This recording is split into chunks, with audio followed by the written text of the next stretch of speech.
इयम् आकाशवाणी सम्प्रति वार्ताः श्रूयन्तां प्रवाचकः गणेश हेगडे।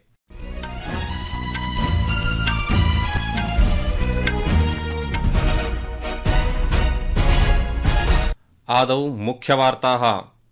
पहलगाम आतंकी आक्रमणस्यालोके भारतेन चीनां नद्याः बगलिहार जलबन्धात् जलप्रवाहः स्थगितः। सर्वोच्च न्यायालयेन ऐषमः वक्फ संशोधन अधिनियमस्य संवैधानिक वैधतायाः सम्बद्धं प्रकरणं मई मासस्य 15 दिनाङ्के अग्रिमश्रवणार्थं सूचीबद्धं कृतमस्ति। इस्राएल मन्त्रिमण्डलेन गाजा प्रदेशे हमास विरुद्धस्य आक्रमणस्य विस्ताराय अनुमोदनं कृतम्। भारतं जापानं च क्षेत्रीय अन्ताराष्ट्रिय सुरक्षास्थितेः चर्चां कुरुतः। अपि च भारतीय ऋतुविज्ञान विभागेन आगामी दिनत्रयपर्यन्तं वायव्य भारते वज्रपातस्य झञ्झावातस्य च नारङ्गवर्णीय सञ्चेतना प्रसारिता। अथ वार्ताः विशदीकृत्य। पहलगाम आतंकवादी आक्रमणस्य पश्चात् पाकिस्तान विरुद्धम् अपरस्मिन् सशक्तपदे भारतेन चीनाब नद्याः बगलिहार जलबन्धेन जलस्य प्रवाहः निरुद्धः वर्तते। आकाशवाण्याः जम्मू संवाददात्रा ज्ञापितं यत् भारतेन सिन्धु नदीभ्यः समीपस्थदेशं प्रति एकबिन्दुरपि जलं गन्तुं नानुमन्यते इति निर्णयम् अनुसृत्य बगलिहार जलबन्धात् पाकिस्तानं प्रति जलप्रवाहः अवरुद्धः वर्तते। भारतेन अधुना झेलम नद्याः किशनगंगा जलबन्धे अपि एतादृशानाम् उपायानां योजना क्रियते। अवधेयमस्ति यत् जम्मू संभागस्य रामबन मण्डले स्थितः बगलिहार जलविद्युत् बन्धः उत्तरकश्मीरे किशनगंगा जलविद्युत् बन्धश्च भारताय जलविमोचन समय नियमनस्य क्षमतां यच्छतः। सर्वोच्च न्यायालयेन ऐषमः वक्फ संशोधन अधिनियमस्य संवैधानिक वैधतायाः सम्बद्धं प्रकरणं मई मासस्य 15 दिनाङ्के अग्रिमश्रवणार्थं सूचीबद्धं कृतमस्ति। अवधेयमस्ति यत् भारतस्य मुख्य न्यायाधीशः संजीव खन्ना, न्यायाधीशः संजय कुमारः, न्यायाधीशः के.वी. विश्वनाथनः इत्येतैः सम्मिलितेन संविधानपीठेन अस्य वक्फ संशोधनस्य संवैधानिक वैधतां विरुध्य कृत याचिकानां समूहस्य श्रवणं क्रियते स्म। श्रवणकाले मुख्य न्यायाधीशः खन्ना अवदत् यत् पीठेन प्रतिशपथपत्रं प्रति बहु गभीरेण नाभिगता। तेनोक्तं यत् सः एतद्विषयम् अग्रिमस्य मुख्य न्यायाधीशस्य न्यायाधीश भूषण रामकृष्ण गवई इत्येतस्य पीठे स्थापयिष्यति, यश्च मई 14 दिनाङ्के कार्यभारं स्वीकुर्यात्। खन्नावर्येण उक्तं यत् सः न्यायाधीश गवई इत्यस्मै विषयप्रवेशाय किञ्चित् समयं दातुम् इच्छति। इस्राएल मन्त्रिमण्डलेन गाजा प्रदेशे हमास विरुद्धस्य आक्रमणस्य विस्ताराय अनुमोदनं कृतम्, यत्र भूमौ अधिग्रहणं, हमासस्य सहायता नियन्त्रणम् अवरुध्य करिष्यमाण प्रयत्नाः च अन्तर्भवन्ति। अमेरिकी राष्ट्रपति ट्रम्पस्य आगामि सप्ताहे भ्रमणानन्तरम् आक्रमणम् आरभ्यते। अत्रान्तरे युद्धविरामस्य बन्धक विमोचनस्य च वार्ताः निरन्तरं भविष्यन्ति। रक्षामन्त्री राजनाथ सिंहः सम्प्रति नवदिल्लीनगरे स्वस्य जापानदेशस्य समकक्षीयेन जनरल नकाटानी इत्यनेन सह द्विपक्षीय समागमं करोति। श्री राजनाथ सिंहः स्वस्य उद्घाटनभाषणे पहलगाम आतंकवादी आक्रमणस्यालोके भारतेन सह एकस्वरेण दृढाभिव्यक्तये जापान सर्वकाराय धन्यवादं दत्तवान्। भारत जापान रक्षा सम्बन्धस्य सुदृढीकरणाय जनरल नकाटानी इत्यस्य अपार योगदानस्य च प्रशंसाम् अपि अकरोत्। उभयपक्षः वर्तमान क्षेत्रीय अन्ताराष्ट्रिय सुरक्षास्थितेः विषये विचाराणाम् आदानप्रदानं कुर्वन् अस्ति।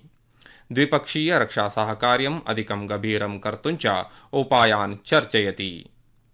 संस्कृतवार्तायाः संस्करणमिदम् इदानीम् आकाशवाणीतः प्रसार्यते।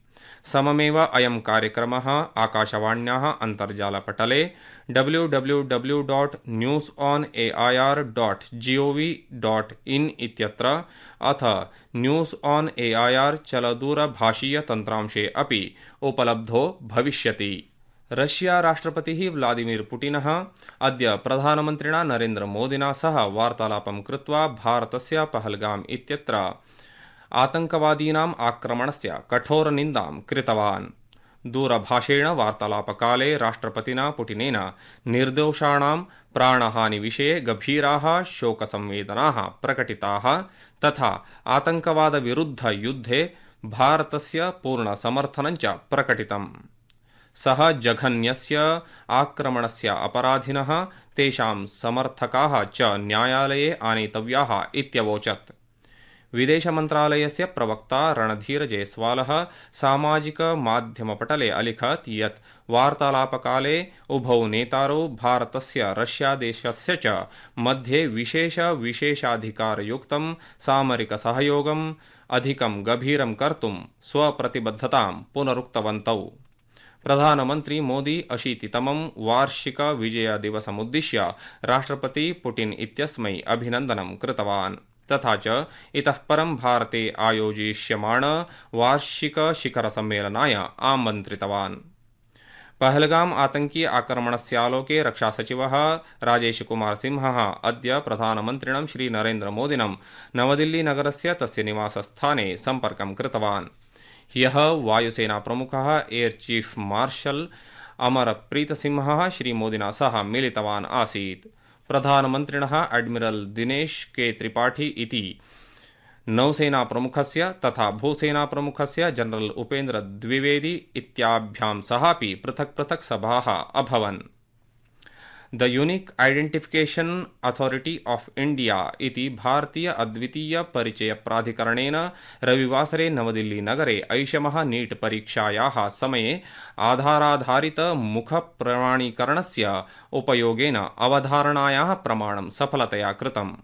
राष्ट्रीय परीक्षण संस्थायाः राष्ट्रीय सूचना विज्ञान केन्द्रस्य च सहयोगेन कृतस्यास्य उपक्रमस्य उद्देश्यं बृहत् परिमाणेषु परीक्षासु बायोमेट्रिक परिचय सत्यापनस्य आकलनं वर्तते। पहलगाम आतंकवादी आक्रमणस्य विषये कांग्रेस दलस्य नेत्रा अजय रायेण सर्वकारस्य विरुद्धं कथितानाम् आपत्तिजनक टिप्पणीनाम् अनन्तरं भाजपा दलम् अद्य कांग्रेस दलं प्रति आरोपाघातम् अकरोत्। नवदिल्लीनगरे सञ्चारमाध्यमान् ज्ञापयन् भाजपादलस्य प्रवक्ता सुधांशु त्रिवेदी अवदत् यत् एकत्र पाकिस्तानदेशः सीमायां युद्धविरामसन्धेरुल्लङ्घनं कुर्वन्नस्ति अथापरत्र कांग्रेस दलस्य एनडीटी गठबन्धनस्य नेतारश्च सेनाम् अभिलक्ष्य वक्तव्यं यच्छन्ति।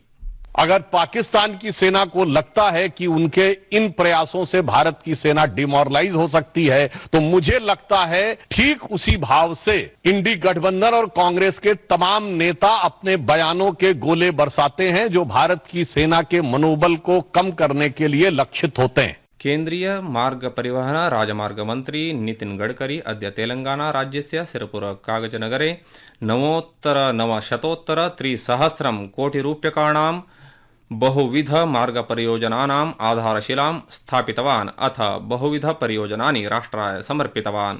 अस्मिन् अवसरे वदन् श्री गडकरी राज्ये मार्ग संचार संरचनानां सुदृढीकरणाय केन्द्रस्य प्रतिबद्धतां पुनः पुष्टिं कृतवान्। आने वाले समय में कम से कम 3-4 साल में 2 लाख करोड़ रुपए के काम हम तेलंगाना में करने वाले हैं और मेरा विश्वास है ये काम होने के बाद तेलंगाना की तस्वीर बदल जाएगी। भारतीय ऋतुविज्ञान विभागेन आगामी दिनत्रयपर्यन्तं वायुव्य भारते वज्रपातस्य झञ्झावातस्य च नारंगवर्णीय संचेतना प्रसारिता। विभागेन गुरुवासरपर्यन्तम् ओडिशा पश्चिमबंग झारखण्डयोः उपरि वज्रपातः विद्युत्वायुः झञ्झावातश्च भविष्यतीति पूर्वानुमानं कृतम्। आईपीएल क्रिकेट क्रीडायाम् अद्य सायंकाले सनराइजर्स हैदराबाद दलं दिल्ली कैपिटल्स दलेन सह क्रीडिष्यति। क्रीडैषा सायं 7:30 आरप्स्यते। ह्यः धर्मशालायाः हिमाचल प्रदेश क्रिकेट संघस्य क्रीडाङ्गणे पंजाब किंग्स दलेन लखनऊ सुपर जायंट्स इति दलं 37 धावनाङ्कैः पराभूतम्। इति वार्ताः।